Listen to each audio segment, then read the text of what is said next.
नमस्कार। 8 PM में एक बार फिर आपका स्वागत है और मैं हूं दशपाल गुप्ता।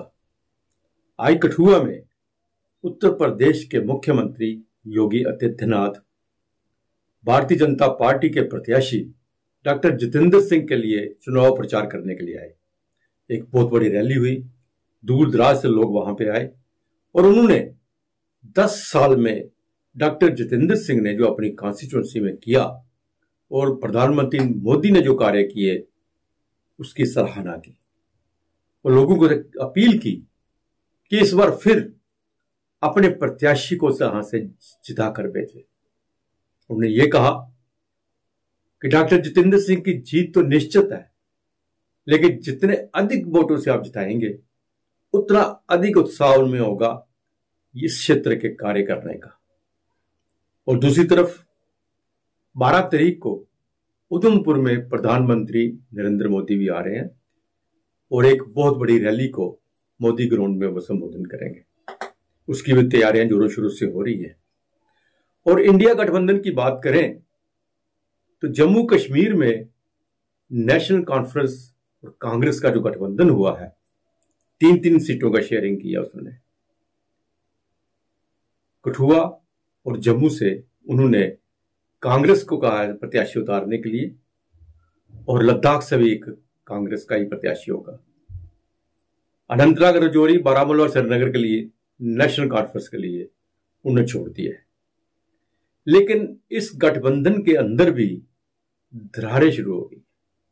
नेशनल कॉन्फ्रेंस के अंदर इस बात का चर्चा शुरू हो गई है, खासकर लद्दाख की सीट को लेकर, क्योंकि लद्दाख और जो करगिल और लेह जो है, ये दोनों जगह, हालांकि दोनों का 36 का आंकड़ा है, लेह और करगिल का, लेकिन जब भी वो लद्दाख के काज के लिए खड़े हो जाते हैं तो इकट्ठे खड़े हो जाते हैं।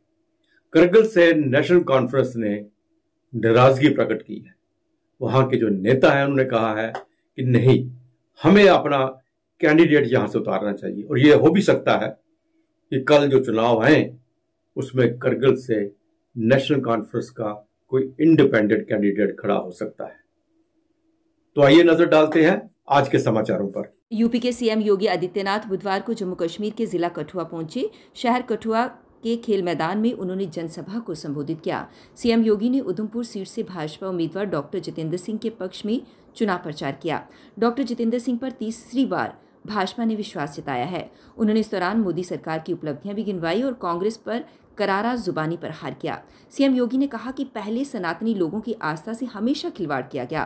कांग्रेस ने हमारे आराध्यों के अस्तित्व पर सवाल खड़ा कर देशवासियों को निराश किया। पहले अगर हम काशी विश्वनाथ धाम की बात करते हैं तो यहाँ संकरी गली थी और अब काशी विश्वनाथ धाम विकसित किया गया है। अब रोजाना 50,000 लोग भी यहाँ पहुँच जाएं तो जगह की कमी नहीं होगी। उन्होंने कहा कि जिस ब्रिटेन ने कई दशकों तक देश पर राज किया, उस ब्रिटेन को पीछे कर हम दुनिया की 5वीं सबसे बड़ी अर्थव्यवस्था बन गई हैं। बड़ी बड़ी इमारतें, ये सब प्रधानमंत्री नरेंद्र मोदी के कार्यकाल में हुआ, अन्यथा पिछली सरकारों ने इन इलाकों को लावारिस छोड़ दिया था। उन्होंने कहा कि कांग्रेस की मंशा पर शक नहीं किया जा सकता। आज तक जब भी विपदा आई है तब देश को छोड़कर भाग निकले हैं। उन्होंने ये भी कहा कि अब देश को आगे बढ़ने का समय है। भारत को तीसरी बड़ी अर्थव्यवस्था बनने के लिए प्रधानमंत्री नरेंद्र मोदी को तीसरी बार प्रधानमंत्री बनना होगा, ऐसी उन्होंने जनता से अपील की। सीएम योगी बोले, अब यूपी में भगवान भोलेनाथ की कावड़ यात्रा धूम धड़ाके के साथ निकाली जाती है। मैं आज यहाँ भारत के निर्माण के लिए पहुँचा क्योंकि मोदी जी को तीसरी बार लगातार प्रधानमंत्री बने और हम चाहते हैं कि डॉक्टर जितेंद्र सिंह को लगातार तीसरी बार सांसद बनने के लिए आपके समक्ष मैं यहाँ पर आया हूँ। सीएम योगी ने यह भी कहा कि चुनाव हो जाएंगे तो आप लोगों को अयोध्या आने की योजना बनानी चाहिए। अब अयोध्या आने में कोई समस्या नहीं है। कुछ वर्ष पहले गया जो भी हुआ वो समस्या थी, अब सब कुछ बदल गया है। अयोध्या में सुरक्षा को बेहतर वातावरण मिला है। यूपी में कोई गड़बड़ी नहीं करता। अगर कोई गड़बड़ी करता है तो हम संकोच नहीं करते। सीएम योगी ने कहा कि पहले अयोध्या का नाम लेने से भी लोग कतराते थे। उन्होंने कहा कि अब जब अच्छी सरकार बनती है तो 500 वर्षों का इंतजार भी समाप्त हो जाता है। जो एक्सीडेंटल हिंदू हैं उन्होंने राम और कृष्ण को ही नकार दिया था। उन्होंने ये भी कहा कि आज से पहले अयोध्या का नाम लेने से लोग डरते थे। पहली बार मुख्यमंत्री बनने के बाद जब अयोध्या गया तो लोगों ने कहा कि आपके यहाँ आने से कुछ लोग नाराज हो सकते हैं। तो मैंने जवाब दिया कि लोगों की नाराजगी को देखते हुए क्या मैं अपने आराध्य से भी ना मिलूं? उन्होंने पूछा कि क्या कांग्रेस अयोध्या में राम मंदिर का निर्माण करा सकती थी? कांग्रेस कहती है कि राम हुए ही नहीं, कृष्ण हुए ही नहीं। सीएम योगी ने कठुआ में आयोजित जनसभा में मोदी सरकार की उपलब्धियां गिनवाई। उन्होंने कहा कि देश में एक मजबूत सरकार ने लोगों को कई सुविधाएं दी। 80 करोड़ लोगों को मुफ्त राशन दिया। स्वास्थ्य की भी सुविधाएं नागरिकों को दी जा रही हैं। अब देश में पटाखा भी फूटता है तो पाकिस्तान सफाई देता है कि इसमें उसका कोई हाथ नहीं है, क्योंकि उसे पता है कि अब भारत में मजबूत सरकार है। सीएम योगी ने कहा कि केंद्र की मोदी सरकार ने अनुच्छेद 370 को खत्म कर आतंकवाद को खत्म किया है। अब दिल्ली का लाल किला हो या फिर श्रीनगर का लाल चौक, चारों ओर विकास हो रहा है। भाजपा प्रत्याशी डॉक्टर जितेंद्र सिंह ने स्वागत भाषण किया। इसके बाद यूपी के उधमपुर संसदीय क्षेत्र प्रदेश के 6 जिले कठुआ, उधमपुर, रियासी, डोडा, रामबन और किश्तवाड़ में जहां तक वो फैला हुआ है। कुछ लोग नाराज हो जाएंगे। मैंने कहा कुछ लोग नाराज हो जाएंगे तो क्या मैं अपनी आस्था के साथ और जन आस्था के साथ खिलवाड़ कर दूं क्या? ये वोट बैंक के लिए नहीं हो सकता है। हमने कहा अयोध्या में भव्य दीपोत्सव के आयोजन की तैयारी करो। और बहनों और भाइयों, अच्छी सरकार बनती है तो 500 वर्षों का इंतजार भी समाप्त हो जाता है। आज अयोध्या में राम मंदिर का निर्माण हुआ है ना, क्या ये काम कांग्रेस के लोग कर पाते क्या? अयोध्या में राम मंदिर का निर्माण कांग्रेस कर पाती क्या? बहनों और भाइयों, कांग्रेस ने तो कहा था कि राम हुए ही नहीं, कृष्ण हुए ही नहीं। जो एक्सीडेंटल हिंदू थे वे राम और कृष्ण पर ही प्रश्न खड़ा कर दिए थे। इससे बड़ी आस्था के साथ खिलवाड़ दूसरा नहीं हो सकता। बहनों और भाइयों, कैसे इन्होंने अपमानित करने का प्रयास किया था। राम और कृष्ण के अस्तित्व पर ही प्रश्न खड़ा करके हमारे आराध्य देवों को नकारने का प्रयास किया था। लेकिन आज अयोध्या में भव्य राम मंदिर का निर्माण न केवल हो गया है, बल्कि आज आप अयोध्या जाएंगे, आपको आज परिवर्तन देखने को मिलेगा। अयोध्या में लगेगा जैसे त्रेता युग का अयोध्या यहां उतर आया है, साक्षात उतर आया है। जब अच्छी सरकार आती है तो यही होता है। अच्छी सरकार आती है, यही होता है। काशी में आप जाइए, काशी विश्वनाथ धाम बन गया है। लोग बोलते थे काशी विश्वनाथ धाम संगरी गली थी, बामुश्किल 5 लोग जा पाते थे। आज 50,000 श्रद्धालु भी एक समय वहां आ जाए मंदिर परिसर में, कोई समस्या नहीं है, कोई समस्या नहीं है। आस्था का सम्मान कैसे होना चाहिए, यह कार्य भी आज देखने को मिल रहा है।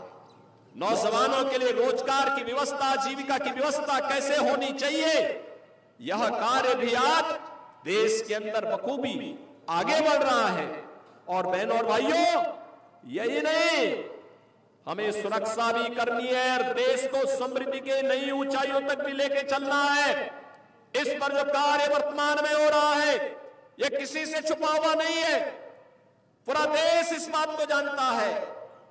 आपने देखा होगा, यह देश जब अपनी आजादी का अमृत महोत्सव मना रहा था, आजादी के 75 वर्ष पूरे हो रहे थे, देश उत्साह के साथ जुड़ा हुआ था और उस उत्साह को और दुगना कर दिया था जब जो ब्रिटेन लगभग 200 वर्षों तक जिस भारत में शासन किया था, उस ब्रिटेन को पछाड़ करके प्रधानमंत्री मोदी जी के नेतृत्व में धर्मनगरी में मंगलवार को पहले चैत्र नवरात्रि पर 35,000 श्रद्धालुओं ने माता वैष्णो देवी के दरबार में नतमस्तक होकर माता रानी के दर्शन किए। मंगलवार तड़के 5 बजे पंजीकरण केंद्रों पर RFDI कार्ड बनने के लिए उक्त कतारों में लग गए। यात्रियों को पंजीकरण में देरी ना हो, इसके लिए विभिन्न केंद्रों पर कर्मचारियों की संख्या बढ़ाई गई। देश विदेश से आए श्रद्धालुओं ने भवन परिसर में रामलला की प्रतिमा के भी दर्शन किए। देश विदेश से मंगवाए गए फूलों से पूरा भवन महक उठा। पिछले वर्ष भवन पर बनाए गए चंद्रयान की तस्वीर आकर्षण का केंद्र रही। इस साल मां के दरबार में प्रभु श्री राम लला की तस्वीर आकर्षण का केंद्र बनी हुई है। श्रद्धालुओं की सुविधा के लिए विशेष इंतजाम, रास्ते भर लंगर की व्यवस्था है। इसके साथ ही दिव्यांगों की सुविधा के लिए पिट्ठू, घोड़े तथा बैटरी कार की मुफ्त सुविधा दी गई है। पंजीकरण कक्ष से मिली जानकारी के अनुसार मंगलवार दोपहर 12 बजे तक 13,000 भक्तों का पंजीकरण किया जा चुका था। शाम 4 बजे तक ये आंकड़ा 22,000 पार कर चुका था और कक्ष बंद होने के 2 घंटे पहले रात 7 बजे तक 29,000 भक्तों ने भवन की ओर प्रस्थान कर लिया था। पहले नवरात्रि पर अर्धकुंवारी व भैरव मंदिर में दर्शन करने वाले श्रद्धालुओं की भारी भीड़ रही। भवन मार्ग पर भक्तों को यात्रा के दौरान सूचना केंद्रों से एहतियात बरतने की सलाह दी जाती रही। चैत्र नवरात्रों पर वैष्णो देवी भवन में आयोजित अटका आरती के पहले दिन सुबह की आरती में दिल्ली के गायक सिद्धार्थ मोहन ने प्रस्तुति दी। संध्या आरती में डॉक्टर पलाश सेन ने भेंटे गाकर श्रद्धालुओं को भक्ति रस में डुबो दिया। सुबह की आरती में मंत्र उच्चारण के बाद गायक सिद्धार्थ ने मां के भजन गाए। अटका आरती में मौजूद भगत मां के गुणगान करते रहे। इसका LED पर लाइव प्रसारण दिखाया गया। सीएम योगी ने कहा कि केंद्र की मोदी सरकार ने अनुच्छेद 370 को खत्म कर आतंकवाद को खत्म किया है। अब दिल्ली का लाल किला हो या श्रीनगर का लाल चौक, चारों ओर विकास हो रहा है। भाजपा प्रत्याशी डॉक्टर जितेंद्र सिंह ने स्वागती भाषण दिया। उन्होंने कहा कि उधमपुर संसदीय क्षेत्र प्रदेश के 6 जिलों कठुआ, उधमपुर, रियासी, डोडा, रामबन और किश्तवाड़ तक फैला हुआ है। सीएम योगी ने अपने संबोधन भाषण की शुरुआत माता वैष्णो देवी, बाबा बर्फानी, माता सुकराला के जय घोष से किए। साथ ही डॉक्टर श्यामा प्रसाद मुखर्जी को भी याद किया। हम आपको बता दें कि भाजपा ने तीसरी बार इस सीट से डॉक्टर जितेंद्र सिंह को मैदान में उतारा है। वहीं कांग्रेस ने चौधरी लाल सिंह को अपना उम्मीदवार बनाया है। गुलाम नबी आज़ाद की पार्टी ने GM सरूरी को चुनावी रण में उतारा है। इस सीट पर कुल 12 प्रत्याशी मैदान में हैं। इस सीट पर पहले चरण में 19 अप्रैल को मतदान होना है। और उसी ने भारतीय जनता पार्टी के कमल को जन्म दिया और इसीलिए 60-70 वर्ष कांग्रेस और उनकी सहयोगी दलों की सरकारें इस क्षेत्र की उपेक्षा करती रही। ये वंचित रहा। बड़ी बड़ी राष्ट्रीय परियोजनाओं को भी आगे बढ़ाने के बजाय रोक दिया गया। उदाहरण के तौर पर हमारी राष्ट्रीय शाहपुर कंडी परियोजना थी सिंचाई की, जिसके द्वारा हमें अपने हिस्से का दरियाए रावी का पानी नसीब होना था, उसको भी रोक दिया गया। लेकिन 2014 में माननीय मोदी जी के आने के बाद एक नया अध्याय आरंभ हुआ और आज 10 वर्ष के बाद इस लोकसभा कॉन्स्टिट्यूएंसी को देश की सर्वाधिक विकसित कॉन्स्टिट्यूएंसी में गिना जा रहा है। ये शायद मात्र एक ऐसी कॉन्स्टिट्यूएंसी है जिसमें केंद्र के सहयोग से 1 नहीं, 2 नहीं, 3 मेडिकल कॉलेज निर्माणित हुए। दुनिया का सबसे ऊंचा रेल का पुल भी इसी कॉन्स्टिट्यूएंसी में। एशिया की सबसे लंबी रोड की सुरंग जरनैली नाशी भी इसी कॉन्स्टिट्यूएंसी में। उत्तर भारत का पहला नमामि गंगा की तर्ज पर नदी सुंदरीकरण का देविका प्रोजेक्ट भी इसी कॉन्स्टिट्यूएंसी में। उत्तर भारत का पहला cable stayed bridge Atal Setu भी इसी कॉन्स्टिट्यूएंसी में। उत्तर भारत का पहला इंडस्ट्रियल बायोटेक पार्क भी इसी कॉन्स्टिट्यूएंसी में। 2 वंदे भारत, अनेकों नेशनल हाईवे, पावर प्रोजेक्ट, ये सब पिछले 10 वर्षों में हुआ और ये इसलिए संभव हुआ कि हम पर मोदी जी का आशीर्वाद था।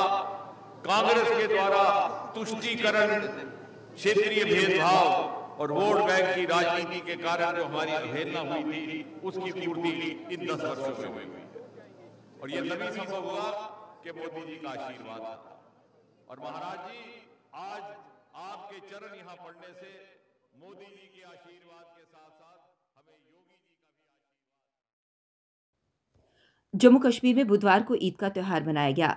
नेशनल कॉन्फ्रेंस के अध्यक्ष फारूक अब्दुल्ला उपाध्यक्ष उमर अब्दुल्ला और पीडीपी प्रमुख महबूबा मुफ्ती ने श्रीनगर शहर के हजरतबल दरगाह में ईद की नमाज अता की। नमाज अता करने के बाद मीडिया से रूबरू होते हुए फारूक अब्दुल्ला ने लोगों को ईद की मुबारकबाद देते हुए कहा कि दुनिया भर के मुसलमान कठिन दौर से गुजरे हैं। उन्हें दुख है कि फिलिस्तीन में हत्याओं पर इस्लामी सरकारें चुप हैं।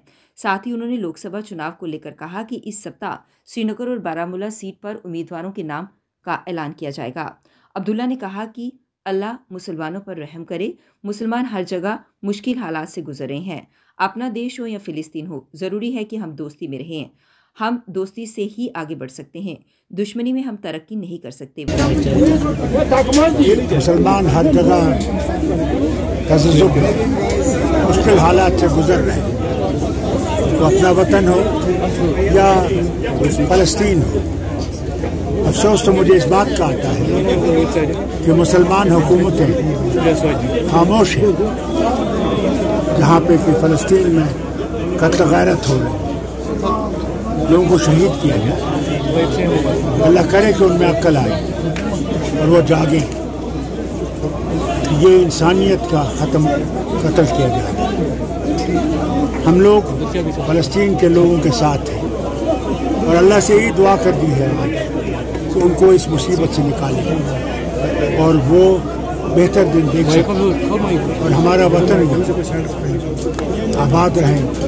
इसमें सब कौमें जो रहती हैं वो भाईचारे में रहें, दोस्ती में और हमदर्दी में रहें, एक दूसरे को पहचाने, एक दूसरे के दीन को इज्जत करें। यही हमारी सबसे बड़ी दुआ है। वहीं महबूबा मुफ्ती ने नमाज अदा करने के बाद मीडिया से बातचीत करते हुए कहा कि हम सभी को ज़रूरतमंदों के लिए प्रार्थना करनी चाहिए। फिलिस्तीन को आज़ाद किया जाना चाहिए। इसके पक्ष में उन्होंने नारे भी लगाए।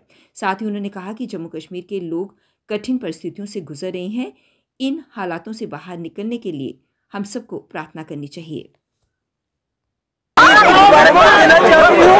और साथ ही मेरी सबसे गुजारिश है कि जो इसको जरूरतमंद है, जिनके पास इसको कुछ भी नहीं है, हमें चाहिए, मुझे चाहिए, आपको चाहिए, सबको चाहिए, उनकी मदद करें और दुआ करें अल्लाह ताला से कि इस वक्त जो मुस्लिम उम्मा है, चाहे वो फलस्तीन में है, चाहे दुनिया के किसी कोने में है, बहुत मुश्किल हालात में है, अल्लाह ताला से दुआ करें कि फलस्तीन को आज़ाद करे, फलस्तीन को आज़ाद करे, फलस्तीन को आज़ाद करें। और जो हम जम्मू कश्मीर के लोग मुश्किलात में फंसे हुए हैं, हमें इन मुश्किलात से आज़ाद करें। जम्मू कश्मीर में ईद उल फितर का पर्व बुधवार को मनाया गया। इस दौरान प्रदेश भर की मस्जिदों में नमाजियों ने ईद अदा की। ग्रैंड मुफ्ती नासिरुल इस्लाम ने प्रदेश के विभिन्न हिस्सों में मंगलवार को शवाल माह का चांद देखे जाने की पुष्टि करने के बाद बुधवार को ईद मनाने का फैसला लिया। हालांकि देश के बाकी हिस्सों में ईद गुरुवार को मनाई जाएगी। ग्रैंड मुफ्ती ने कहा कि उनकी अध्यक्षता वाली सलाहकार समिति ने ये फैसला किया है। इस समिति में मीरवाइज उमर फारूक, मौलाना रहमतुल्लाह काज़मी, मौलाना अब्दुल लतीफ़ अलकंदी, गुलाम रसूल हामी और जम्मू व चिनाब घाटी के उलेमा शामिल हैं। उन्होंने लोगों को ईद की शुभकामनाएं देते हुए कहा कि ये पर्व हम सबके लिए ढेर सारी खुशियां, शांति और समृद्धि लेकर आए। नेशनल कॉन्फ्रेंस के अध्यक्ष फारूक अब्दुल्ला, उपाध्यक्ष उमर अब्दुल्ला और पीटीपी प्रमुख महबूबा मुफ्ती ने हजरतबल दरगाह में ईद की नमाज अता की। नमाज के बाद मीडिया से बातचीत करते हुए फारूक अब्दुल्ला ने लोगों को ईद की मुबारकबाद देते हुए कहा कि दुनिया भर के मुसलमान कठिन दौर से गुजर रहे हैं। उन्हें दुख है कि फिलिस्तीन में हत्याओं पर इस्लामी सरकारें चुप हैं। वहीं महबूबा मुफ्ती ने कहा कि हम सभी को ज़रूरतमंदों के लिए प्रार्थना करनी चाहिए। फिलिस्तीन में शांति के लिए ईश्वर से प्रार्थना करें। साथ ही जम्मू कश्मीर के लोगों को कठिन परिस्थितियों से बाहर निकलने के लिए भी प्रार्थना करें। योग गुरु रामदेव और पतंजलि आयुर्वेद लिमिटेड के एमडी आचार्य बालकृष्ण ने अपने उत्पादों को लेकर बड़े बड़े दावे करने वाली कंपनी द्वारा जारी विज्ञापनों पर एक बार फिर सुप्रीम कोर्ट से माफ़ी मांगी। इस पर न्यायमूर्ति हिमा कोहली और न्यायमूर्ति ए अमानुल्लाह की पीठ ने कहा कि माफ़ी केवल कागज़ पर है। हम इसे स्वीकार करने से इनकार करते हैं। हम इसे जानबूझकर आदेश का उल्लंघन मांगते हैं। सुनवाई की शुरुआत में पीठ ने कहा कि जब तक मामला अदालत में नहीं आया, अवमाननाकर्ताओं ने हमें हल्फनामा भेजना उचित नहीं समझा। उन्होंने इससे पहले मीडिया को भेजा। कल शाम 7:30 बजे तक हमारे लिए अपलोड नहीं किया गया था। वे रामदेव और बालकृष्ण स्पष्ट रूप से प्रचार में विश्वास करते हैं। पतंजलि के भ्रामक विज्ञापन मामले के वरिष्ठ वकील मुकुल रोहतगी ने सुप्रीम कोर्ट की पीठ के समक्ष योग बाबा गुरु रामदेव का हल्फनामा पढ़ा, जिसमें उन्होंने कहा था कि वे विज्ञापन के मुद्दे पर बिना शर्त माफ़ी मांगते हैं। इस पर सुप्रीम कोर्ट ने कहा कि माफ़ी सिर्फ कागज़ों के लिए है, हम इसे जानबूझकर आदेश की अवहेलना मानते हैं। समाज को ये संदेश जाना चाहिए कि न्यायालय के आदेश का पतंजलि आयुर्वेद के मामले में उत्तराखंड सरकार पर भी सुप्रीम कोर्ट ने सख्त टिप्पणी की। अदालत ने कहा कि उत्तराखंड की सरकार ने इस मामले में कोई कार्यवाही नहीं की। पीठ ने यह भी कहा कि उत्तराखंड सरकार ने इसे ऐसे नहीं जाने दे सकती। सभी शिकायतों को सरकार को भेज दिया गया है। लाइसेंसिंग इंस्पेक्टर चुप रहा, अधिकारियों की भी कोई रिपोर्ट नहीं आई, संबंधित अधिकारियों को भी निलंबित किया जाना चाहिए। सुप्रीम कोर्ट ने कहा कि वे कहते हैं कि विज्ञापन का उद्देश्य लोगों को आयुर्वेद दवाओं से जोड़े रखना था, जैसे कि वे आयुर्वेद दवाओं के साथ आने वाले दुनिया के पहले लोग हैं। पीठ ने यह भी कहा कि ऐसे लोगों के लिए सुप्रीम कोर्ट मजाक बनकर आ गया है। वहीं अदालत ने उत्तराखंड सरकार से भी उन अनगिनत निर्दोष लोगों के बारे में सवाल किया जिन्होंने ये सोचकर दवा ली कि उनकी बीमारी दूर हो जाएगी। कोर्ट ने कहा कि ये उन सभी FMCG कंपनियों से संबंधित है जो उपभोक्ताओं को लुभाती है और फिर उन्हें स्वास्थ्य संबंधी समस्याओं का सामना करना पड़ता है। उल्लंघन ना हो, शीर्ष अदालत ने जमकर इसके लिए उन्हें फटकार लगाई। उन्होंने ये कहा कि हम अंधे नहीं हैं, हम माफ़ीनामा स्वीकार करने से इनकार करते हैं। वही पतंजलि के भ्रामक विज्ञापन मामले में रामदेव की ओर से पेश वरिष्ठ वकील मुकुल रोहतगी ने कहा कि वे सार्वजनिक रूप से माफ़ी मांग सकते हैं। रोहतगी ने कहा कि पहले के हल्फनामे वापस ले लिए गए हैं और उनकी ओर से हुई चूक के लिए वे बिना शर्त माफ़ी मांगने के लिए हल्फनामा दायर किए गए हैं। सुप्रीम कोर्ट ने आदेश लिखवाते हुए कहा कि उत्तराखंड राज्य लाइसेंसिंग प्राधिकरण ने एक विशेष हल्फनामा दायर किया है जिसमें आपत्तिजनक विज्ञापनों के संबंध में की गई कार्रवाई को स्पष्ट करने की कोशिश की गई है। सुप्रीम कोर्ट ने कहा कि हम हैरान हैं कि फाइल आगे बढ़ने के अलावा कुछ नहीं किया गया। उन्होंने ये भी कहा कि कंपनी की ओर से हल्फनामे में पतंजलि उत्पादों के औषधीय असर का दावा करने वाला कोई और भी अनौपचारिक बयान या किसी भी दवा प्रणाली के खिलाफ कोई बयान या विज्ञापन जारी नहीं किया जाएगा। शीर्ष अदालत इंडियन मेडिकल एसोसिएशन की उस याचिका पर सुनवाई कर रही है जिसमें रामदेव पर टीकाकरण अभियान और आधुनिक दवाओं को बदनाम करने का अभियान चलाने का आरोप लगाया गया है। कल 8 बजे फिर आपसे भेंट होगी, तब तक इजाजत दीजिए। नमस्कार।